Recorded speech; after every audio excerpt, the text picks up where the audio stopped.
45వ రోజు పాదయాత్రలో షర్మిల బీడీలు చుట్టే మహిళలతో మాట్లాడారు. రాజన్న రాజ్యంలో వడ్డీ లేని రుణాలు వస్తాయని షర్మిల హామీ ఇచ్చారు.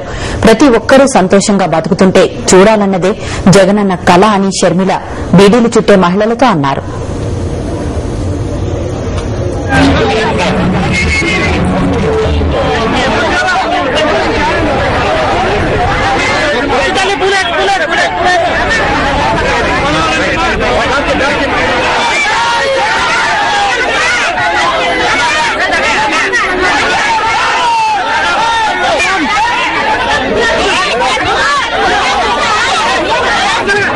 పాలమూరు జిల్లా చిన్నచింతకుంటలో షర్మిల బీడీలు చుట్టే మహిళలతో సమావేశమయ్యారు.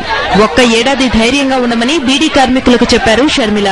మన పిల్లలు పెద్ద చదువులు చదువుకోవడానికి జగనన్న వచ్చినాక మళ్ళీ ఫీజు రీయింబర్స్మెంట్, స్కాలర్షిప్ వస్తాయి, మళ్ళీ ఆరోగ్యశ్రీ వస్తుంది. ఈసారి మహిళలకు, రైతులకు అసలు వడ్డీ లేకుండానే రుణాలు ఇస్తారు. మన వృద్ధులకు, వితంతువులకు పెన్షన్ 200 నుంచి 700 రూపాయలు అవుతుంది. మన వికలాంగులకు పెన్షన్ 1000 రూపాయలు అవుతుంది. ఏమా మనకు మళ్ళీ ఇల్లు రావాలన్నా, కరెంట్ రావాలన్నా, మనకు వడ్డీ లేకుండా రుణాలు రావాలన్నా, నీళ్లు కావాలన్నా, రోడ్లు కావాలన్నా, ఇల్లు కావాలన్నా, బాత్రూములు కావాలన్నా, ఏది కావాలన్నా రాజన్న రాజ్యం మళ్ళీ రావాలా. మీరందరూ జగనన్నను ఆశీర్వదిస్తే తప్ప, మిగతా పార్టీల బుద్ధి చెప్తే తప్ప రాజన్న రాజ్యం మళ్ళీ రాదు.